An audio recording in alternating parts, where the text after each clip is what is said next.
अभी आ रहे हैं, आप बैठिए।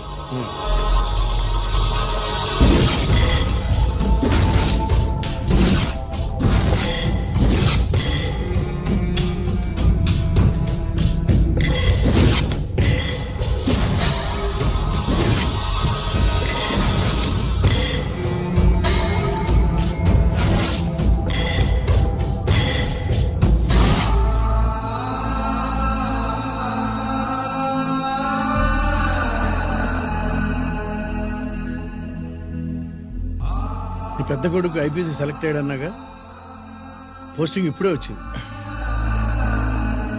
పాకిస్తాన్లో నువ్వు ఎక్కడున్నావని ఎంక్వైరీ చేశాడు. డిఫెన్స్ వారు పోలీసు వాళ్ళకి సరైన ఇన్ఫర్మేషన్ ఇవ్వరని నేను మేనేజ్ చేసి వాడిని ఆపేశాను. నీ భార్యా పిల్లల దృష్టిలో నువ్వు ఇప్పుడు పాకిస్తాన్లో ఉన్నావు. నువ్వు ఎప్పుడు వస్తావని నీ కోసం ఆశతో ఎదురు చూస్తున్నారు. రేపు 15వ తారీఖున రిలీజ్ అవుతున్నాను రా. ఆయన వచ్చి టైం అవుతోంది, త్వరగా కానివ్వండి. ఒరేయ్, పొద్దున్నుంచి కడుతున్నావు, ఇంకా కాలేదా? అయిపోయిందమ్మా. త్వరగా కాని. అలాగేనండి. ఏంటమ్మా అక్కడే ముగ్గేస్తూ కూర్చున్నావు? అక్కడ ఇంకా బోల్డ్ పనులు ఉన్నాయి, త్వరగా వెళ్ళు. వెళ్తానమ్మగారు. ఏ పనులు తెవరండి. ఏమే సుబ్బు, నీకు తెవలేదా? అదేంటి నామం చూస్తూ నిలబడ్డావు, త్వరగా కాని. ఏంటి రాజేశ్వరి, ఏమిటి హడావిడి? ఏదైనా పండగ? ఒక రకంగా పండగేరా. అర్థం కాలేదు గాని ఇంకో రకంగా చెప్పు. మీ నాన్నగారు వస్తున్నారా? ఏంటి, నాన్న వస్తున్నాడు? అవునరా, మీ నాన్నగారు తలుచుకుంటున్నట్టున్నారా? ఆయన తలుచుకుంటే ఎక్కిళ్ళు కాదు, హార్ట్ అటాక్ వస్తుంది. వస్తా. ఒరే గిరి, ఆగరా. హలో అన్నగారు, మీ ముద్దుల నాన్నగారిని చూడ్డానికి వచ్చేసారన్నమాట. ఏమిట్రా నువ్వు? అంత దూరం నుంచి నేను వస్తే నువ్వేంటి ఇక్కడున్న వాడివి బయటికి వెళ్ళిపోతున్నావు? ఆయన రాగానే నన్ను చూశారనుకో తేడా వస్తుంది, నీకా ఆయనకా ఇద్దరికి. అందుకే బయటికి పోతున్నా, వస్తా. గిరి, ఏమిటమ్మా వీడు? 14 ఏళ్ల క్రితం నాన్నగారే ఇంకా వాడి మనసులో ఉన్నట్టున్నారా?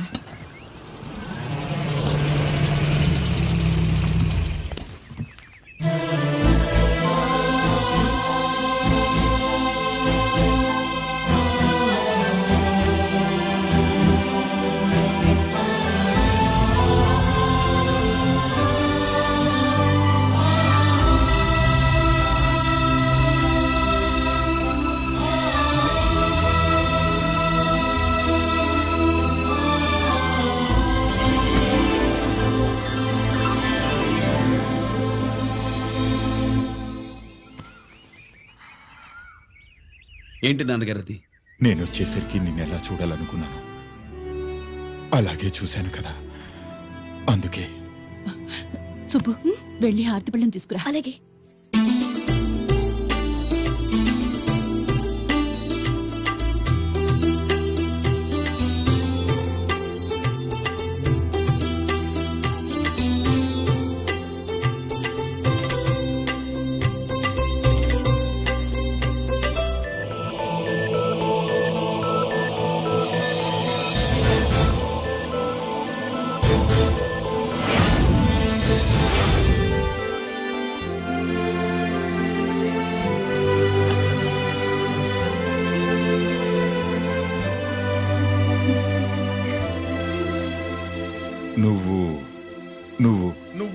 నువ్వు అంటా నచ్చుకునేంటి బావా? నా కూతురు సుబ్బలక్ష్మి. పక్కన గిరుండాలే. ఏడివాడు? మీరు వస్తున్నారని కొబ్బరికాయ కొట్టడానికి గుడికెళ్ళాడండి. అలాగా, వాణ్ణి చూడాలి.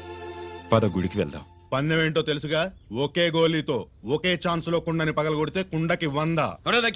ఓకేనా? ఓకే గాని అన్నా, ఈసారేంటి కప్పులు వదిలేసి డబ్బుల మీద పడ్డావు? సుబ్బులకి కొత్త డ్రెస్ కొనిద్దాం అనుకుంటున్నా. ఒరే లక్కీ, ఒక్కసారి నీ లక్కీ హ్యాండ్ తో దీన్ని టచ్ చేయరా.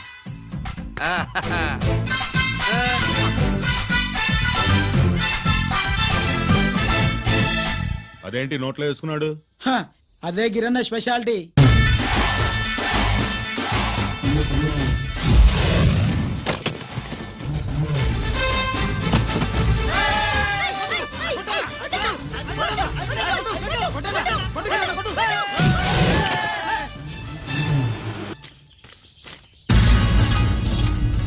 ఏంట్రా ఇది?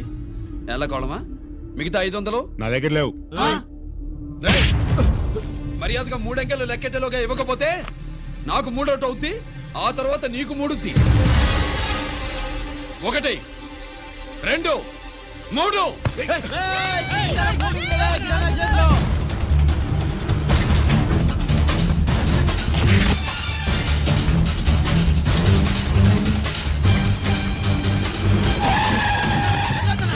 ఎక్కడికి పారిపోతున్నావు? దొరికావు.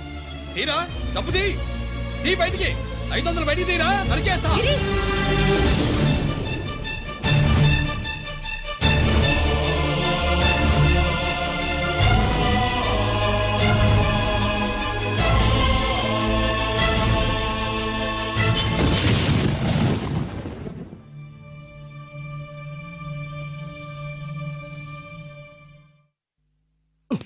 పెద్దాన్ని ఎలా చూడాలనుకున్నాను అలా చూశాను. వీణ్ణి ఎలా చూడకూడదనుకున్నాను అలాగే చూశాను. ఏం చేసావురా? నేనేం చేయలా, ఈయనే మొత్తం చెడగొట్టాడు. ఈ రోజు ఈయన వల్ల 500 లాసు.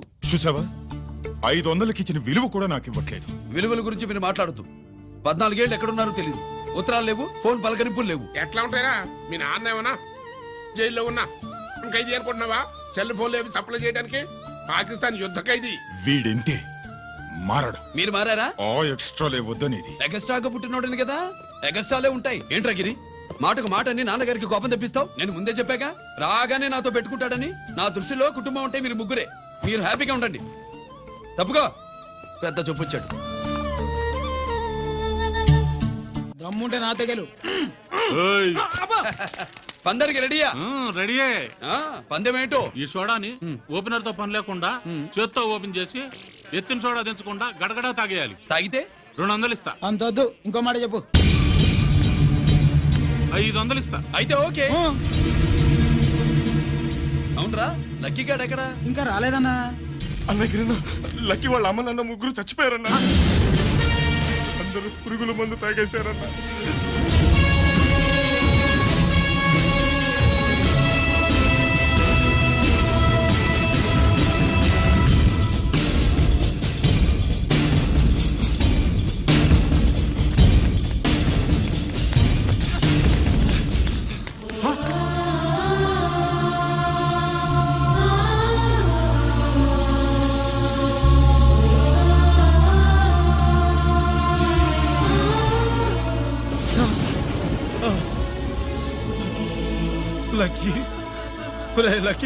అందరిలాగే పాపారావు కొట్లో ఎరువులు తెచ్చి పొలంలో చల్లాడు.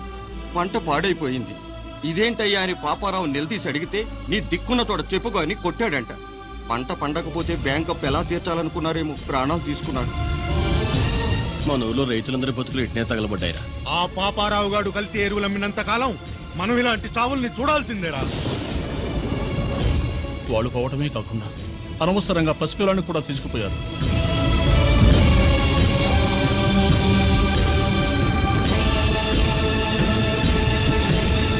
ఈ పాపం ఫండెను నేడు, నీ భరతం ఫటతా చూడు.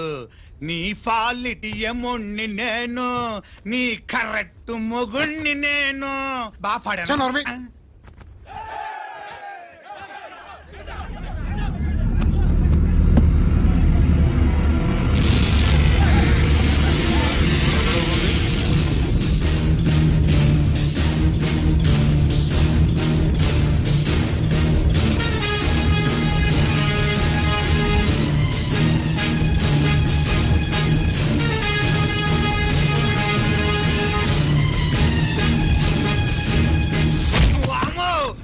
పగిలిపోయింది.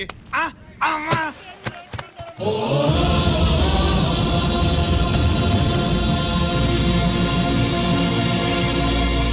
ఏంటిది? ఇదేమన్నా హాస్పిటల్ అనుకున్నావా? వీడికి ప్రాణం లేదు. అయితే ఇక్కడికి ఎందుకు తీసుకొచ్చావు? తీసుకెళ్ళి శ్మశానంలో తగలై. రైతులు పంటలు పండిస్తున్నారు, కానీ పంటను ఎప్పుడు కల్తీ చెయ్యరు. కల్తీ లేని పంటను తిని ఒళ్ళు పెంచుకున్న మీకు మాత్రం కల్తీ అలవాట్లు వస్తున్నాయి. బియ్యంలో కల్తీ, నెయ్యిలో కల్తీ, పాలల్లో కల్తీ, నీళ్లలో కల్తీ, పెట్రోల్లో కల్తీ, విత్తనాల్లో కల్తీ, ఓట్లలో కల్తీ, నోట్లలో కల్తీ, ఆఖరికి పంటను కాపాడే ఎరువును కూడా కల్తీ చేసి పేద రైతుల ప్రాణాలు తీస్తున్నారా? చచ్చిన వాడికి ₹1,00,000 గవర్నమెంట్ ఇస్తుంది కదా. ఆ రూల్ పెట్టాక కూడా చాలా మంది ఆత్మహత్యలు చేసుకున్నారా? మా దగ్గర నుంచి లెక్చర్ ఇస్తావు. చచ్చిన వాడికి డబ్బు ఇవ్వద్దని గవర్నమెంట్ సిఫారసు చేయి. సిఫార్సు చేయాల్సింది మీలాంటి వాళ్ళను కాల్చి చంపమనరా? కరువు కాటకాలు రైతుల కడుపు మీద మాత్రమే కొడితే మీ కల్తీ ఎరువులు వాళ్ళ బతుకు మీద దెబ్బ కొడుతున్నాయిరా కుక్కల కొడకల్లా. రేయ్, ఆ లారీలో ఉన్న బస్తాలన్నీ దించండ్రా.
రేయ్, తల్లిదండ్రుల్ని దహనం చేయాల్సిన వీడి చేత వాళ్ళ చావులకి కారణమైన మీ పాపాల్ని తగలబెట్టిస్తాను.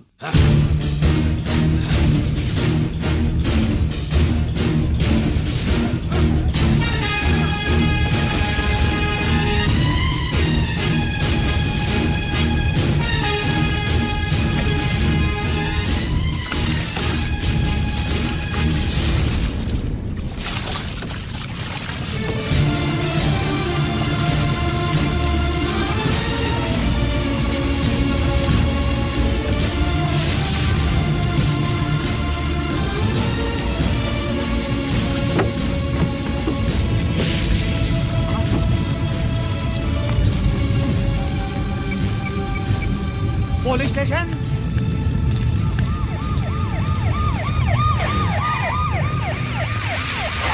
ఇన్స్పెక్టర్ గారు, ఇన్స్పెక్టర్ గారు, వీడేసారు ఇదంతా చేసింది. ఎవడో చచ్చాడని చెప్పి జనాలందరినీ వేసుకొచ్చి మమ్మల్ని అందరినీ కొట్టి నా బస్తాలని తగలబెట్టేశారు సార్. ఏంటి నువ్వేనండి ఇవన్నీ గాలి చేసినది? నేను కాదు, నేను నేను నేను నేను నేను నేను నేను నేను కాదు నేను కాదు నేను అంతా నానంటున్నారు. వీటికి అల్లూరు సీతారామరాజు ఫ్యామిలీకి ఏదైనా కనెక్షన్ ఉన్నదా? ఈందే ఆయన జిల్లానండి. అయినా మనకెందుకు సార్, నేనంటే నేనని ఇంతమంది అంటున్నారు. మన స్టేషన్లో 2 సెల్సే ఉన్నాయి. షార్ట్ సర్క్యూట్ అయిందని రాసుకుని కేసు మూసేద్దాం. నేను ఐడియా అడిగినా అడుగుతారా అని చెప్పామండి. అంటే నాకు ఒరిజినల్ గా ఐడియాలు రావనే?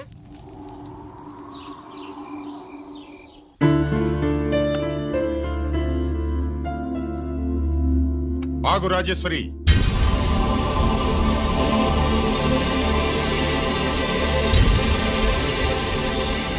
నా ప్రశ్నలకి సమాధానం చెబితేనే ఈ రోజు వాడు అన్నం తినాలి. ఎలా కనపడుతున్నాను మీకు? 10 ఏళ్ల పసిబిడ్డలాగానా? గిరి, నువ్వు ఆగమ్మా. ఆయన బెత్తం పట్టుకుంటే చేయి చాపడానికి, గడియారం పెట్టి నిమిషాలు లెక్క పెడితే ముద్దలు మింగడానికి నేను ఇంకా పసిబిడ్డను కాదు. అదే అదే అలా అడ్డంగా మాట్లాడితేనే ఇంట్లో నుంచి వెళ్ళగొడతాను. మీరు లేకుండా 14 ఏళ్లు బతికాం, అది మర్చిపోకండి. ఏంట్రా నీ ఆవేశం? జనాన్ని పోగేసుకెళ్ళి అరుంధతి ఫెర్టిలైజర్స్ ని ఎందుకు తగలబెట్టావురా? పాపారావుని తగలబెట్టడం బాగోదు గనుక. చూసావా, చిన్నప్పుడు కత్తి దొరుకుంటే చంపేసేవాణ్ణన్నాడు. ఇప్పుడు తగలబెట్టడం బాగోదు గనక వదిలేశానంటున్నాడు. వీడిలో మనిషి కాదు, హంతకుడున్నాడు. తప్పు చేసిన వాడిని చంపిన రాముణ్ణి, కృష్ణుణ్ణి దేవుళ్ళుగా ఈ దేశంలో కొలుస్తున్నప్పుడు, తప్పు చేసిన వాడిని వర్గ శత్రువుగా నరికేస్తున్న తీవ్రవాదులతో ప్రభుత్వం సంధి సంభాషణలు చేస్తున్నప్పుడు, ఒక రైతు కుటుంబం చావుకి కారణమైన పాపారావు మీద నేను తిరగబడితే తప్ప? నువ్వెవడివిరా తిరగబడ్డానికి? పోలీసువా? ఆ పోలీసులే మాకు రక్షణ కల్పించండి బాబోయ్ అని రోడ్డు మీద ఊరేగింపులు చేస్తున్నారు. పోలీసులు వచ్చినప్పుడు నీ టైం బాగుండి నేరం మేవే చేశావని జనం ఒప్పుకున్నారు గనక నువ్వు తప్పించుకున్నావు. లేకపోతే ఈ పాటికి ఇక్కడ కాదు, కటకటాల వెనకుండేవాడి బాగా గుర్తు చేశారు. అసలు ఈ ఇంటికంటే నాకు జైలే బెటరు. ఏంట్రా ఆ మాటలు? లేకపోతే ఏంటమ్మా, గడ్డి తింటున్న పశువును కూడా మనిషి అదిలించాడు. అటువంటిది అన్నం తింటున్న నన్ను. గిరి! గిరి!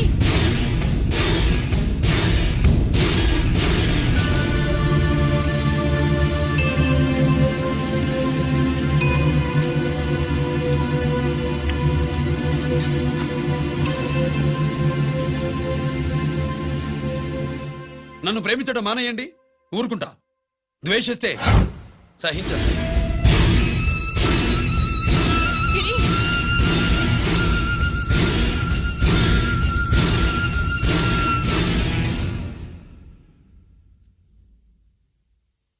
వాడిలా అయిపోయాడేంటే? వాడన్న మాటలు ప్రశాంతంగా కూర్చుని ఆలోచించండి, మీకే తెలుస్తుంది. రే కోటిగా, ఆ తగలబెట్టిన వాడి పేరేమిటి? ఆడి పేరు గిరి నాన్న. మన బ్యాంక్ చైర్మన్ ఎన్కౌంటర్ లో చంపాడే ఏసీపీ రంజిత్ కుమార్, వాడి తమ్ముడీడు. Thank you. ఏమండి, మన రంజిత్ అండి. మనం డబ్బు డిపాజిట్ చేసుకున్న బ్యాంకు బోర్డు తిప్పేస్తే ప్రభుత్వం పట్టించుకోలేదు. మన బతుకులు వీధులు పడితే మన గోడు వినిపించుకోలేదు. అలాంటి పరిస్థితుల్లో బ్యాంక్ చైర్మన్ అక్రమంగా దాచుకున్న లంచం డబ్బును మనందరికీ సమానంగా పంచిచ్చిన ఆఫీసరు శ్రీ రంజిత్ కుమార్ గారు. ఆయనకు చేతులెత్తి నమస్కరిస్తున్నాను. రంజిత్ కుమార్ గారి లాగా అందరూ తమ బాధ్యతల్ని గుర్తించి సక్రమంగా నిర్వహిస్తే మన దేశం ఎంతో పురోభివృద్ధిని సాధిస్తుంది. జీతాలు తీసుకోవటమే మన డ్యూటీ అనుకునే వాళ్ళు కోకొలలుగా ఉన్న ఈ రోజుల్లో మన డ్యూటీని సక్రమంగా నిర్వహించిన నిజమైన ఆఫీసరు మన రంజిత్ కుమార్ గారు. ఆయన చేసిన ఈ సహాయం అంధకారంలో ఉన్న ఎన్నో కుటుంబాల్లో వెలుగుని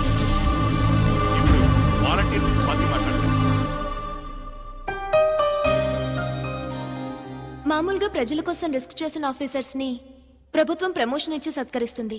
కానీ ఇప్పుడు వేరేలా సత్కరించడం జరిగింది. ప్రమోషన్ తో కాదు, ట్రాన్స్ఫర్ తో. బట్ ఈ నగర ప్రజలు మాత్రం ఏసీపీ గారిని ఈ మెడల్ తో సత్కరిస్తున్నారు. ఇది గవర్నర్ గారి మెడల్ కన్నా, ప్రెసిడెంట్ మెడల్ కన్నా గొప్పదని నా ఉద్దేశం.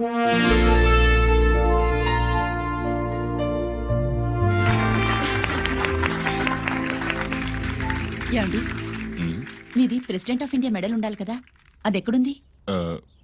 అది లేదు రాజేశ్వరి, ఏమైందండి? పోయింది. పోగొట్టుకున్నాను. అదేమిటండి అంత విలువైన మెడలు? పోయిందని చెప్తున్నాను కదా, విసిగించకు.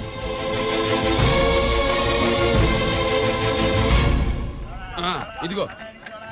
ఏంటి బావా, నీ వెండి కప్పులన్నీ కరిగిస్తున్నావు? నా కాళ్ళకి వెండి పట్టీలు చేస్తున్నావా? కాదు. మరి దేనికోసం?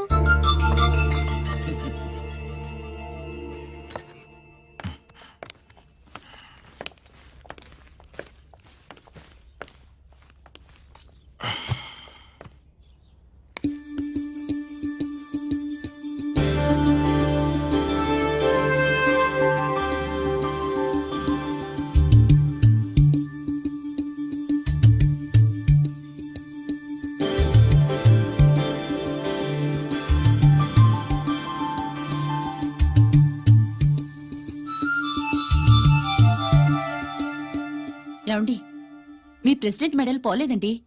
అదిగో అక్కడే ఉంది, చూడండి. అది నాది కాదు Rajeshwari.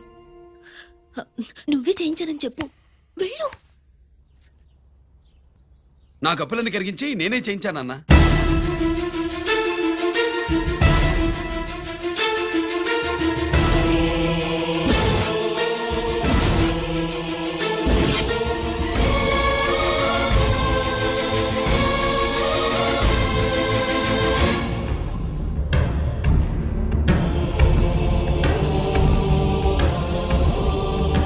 Mr. Chakravarti, surrender all your medals, including the President's Gallantry Award. Including the President's Gallantry Award.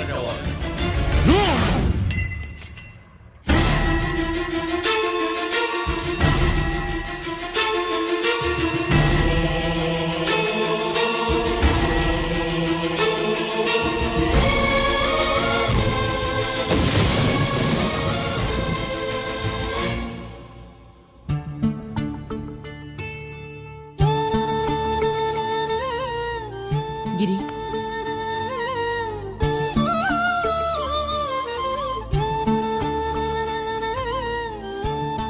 మీ నాన్నగారి మెడలో ఈ మెడలు వేసే రోజు రావాలంటే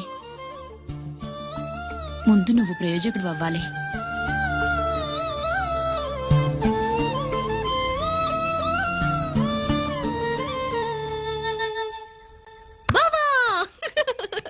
ఏంటి బావా ఆ, నువ్వు ఈ టిఫిన్ సెంటర్ కంటే బట్టల షాప్ పెట్టుంటే బాగుండేది. ఏ బట్టల షాప్ అయితే రోజుకో చీర కట్టుకుందామనా? ఇదిగో ఏ పని చేయకపోతే తప్పు గాని ఏదో ఓ పని చేయడం గొప్పేనే. సొత్తా ఉండు, త్వరలో దీన్ని 5 నక్షత్రాల హోటల్ చేస్తాను. బావా నీ ఫస్ట్ టైం రిబ్బన్ కొస్తున్నందుకు చాలా ఆనందంగా ఉంది. కావాలంటే ఈ రిబ్బన్ లో ముక్క కోసుకుని నీ జడలో పెట్టుకోగాని హోటల్ ఓపెనింగ్ చేసేది మాత్రం నువ్వు కాదు. రంజితాన్ని వచ్చేసాడు. స్వాతి,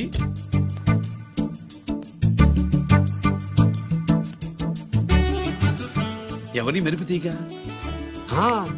ఆ రోజు అన్నయ్య మెడలో మెడలు వేసిన అమ్మాయి ఈ తీగే.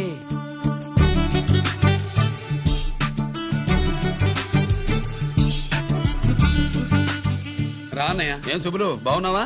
బాగున్నాను. గిరి, స్వాతి. హాయ్. ఒరే అన్నయ్య, కత్తిలా ఉంది నీ నవ్వా? షో, టైం అవుతుంది, ముందు రిబ్బన్ కట్టింగ్. పద.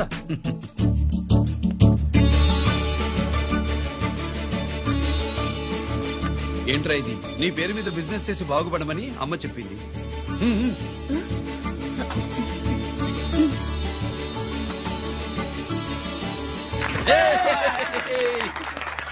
అమ్మ ఎక్కడ? రాలేదు. రాలేదా? ఏ నాన్న రాలేదుగా? భర్త మాట జబదాటే నిల్లాలి కదా. అయినా అమ్మ అక్కడున్నా మనసంతా ఇక్కడే ఉంటుంది. Good, simply super. అల్లుడు అల్లుడు అల్లుడు, నీ చేతుల మీదుగా ఈ క్యాంటీన్ ఓపెన్ చేసావు, ఇక తిరుగులేదు అనుకో. మా పెద్ద బావస్తాడు, మా పెద్ద బావస్తాడు, మా పెద్ద బావస్తాడు, మా పెద్ద బావస్తాడు. సుబ్బులు రాత్రి నుంచి మా పేటల వాళ్ళని ఎవరిని నిద్రపోనివ్వలేదు అనుకో. అదేంటి మామా, సుబ్బులు రాత్రి అంతా నా పక్కనే ఉందిగా? అంటే పెద్ద బావ పేరుతో క్యాంటీన్ పెడుతున్నామని ఉండుంటుందిలే. రా బాబు, ఇంటికి వెళ్దాం. సుబ్బులు నీకోసం స్వయంగా మైసూర్ పాక్ చేసి అట్టు పెట్టింది. మైసూర్ పాకులు నాకంటే తమ్ముడు ఇష్టంగా తింటాడు మామయ్య. ఎవరు కస్టమరా? అన్నయ్యకి లైఫ్ లో లెఫ్ట్, ఇక దీన్ని నాకు వదిలేయడం రైట్. అమ్మాయి టైం బాగాలేదు, మనం వెళ్ళిపోదాం పద. ఇక్కడ నాకు చాలా పనుంది, నువ్వు వెళ్ళు. ఏంటా పని? నీళ్లు తోడాలా, దోశ వేయాలా, బోని చేయాలా, ఇంకా ఇంకా రాత్రి నుంచి పని చేసి పెట్టినందుకు ఈ రాత్రికి బాబు నాకు మంచి బహుమతి ఇస్తానన్నాడు. ఏంటది?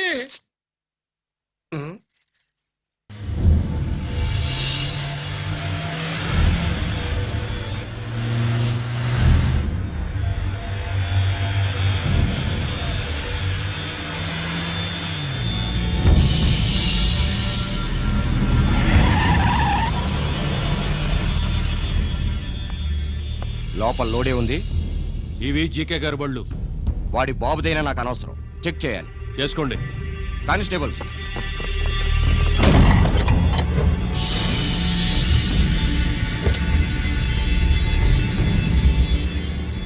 Constables, come on, arrest him.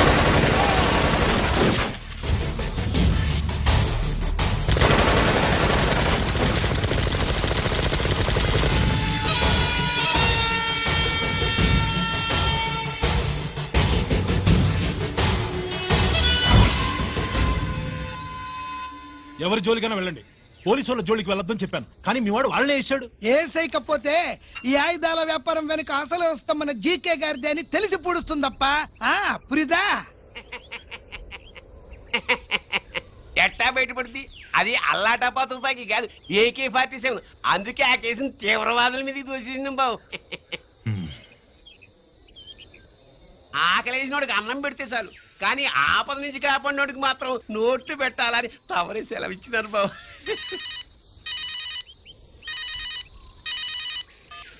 Hello,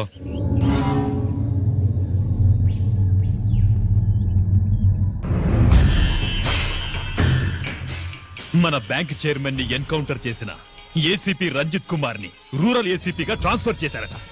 మీరంతా ఏం చేస్తున్నారు? నూకరాజు వాడితో జాగ్రత్త. ఎప్పుడు ఏ ఫైల్ అడుగుతాడో కేర్ఫుల్ గా ఉండు.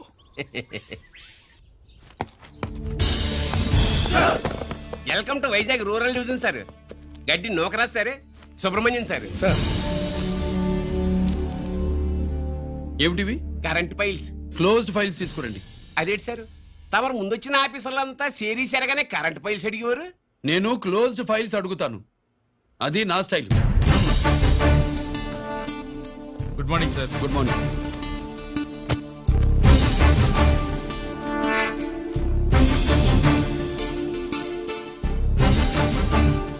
ట్రాన్స్ఫార్మర్స్ ఇండియా లిమిటెడ్ కంపెనీలో వెపన్స్ దొరికాయని ఒకసారి కేసు ఫైల్ అయింది కదా, ఫైనల్ గా ఏమైంది? క్లోజింగ్ చేసేసినవండి. ఏంటి కంపెనీనా? అబ్బాయి ఫైల్ అంటే సరైన సాక్షిగా లేక అలా చేసేసినవండి. ఈ ఫైల్ ని రీఓపెన్ చేస్తున్నా.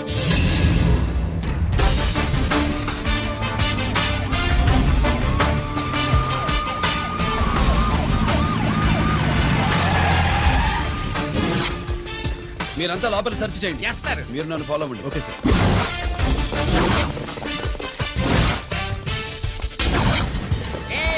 అన్నీ సెర్చింగ్ చేసేయండి. ఎట్టి పరిస్థితుల్లో అడిగాలి దొరకాలా, ఆడి గురించి చేసేయాలా.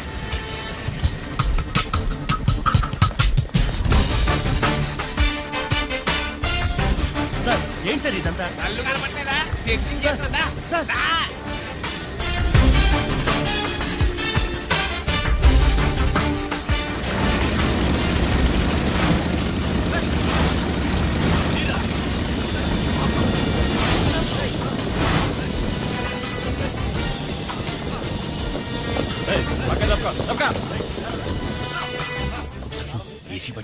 శంకరామర్ పంపించిన సీడీ ఇస్తాను, జాగ్రత్తగా పెట్టు.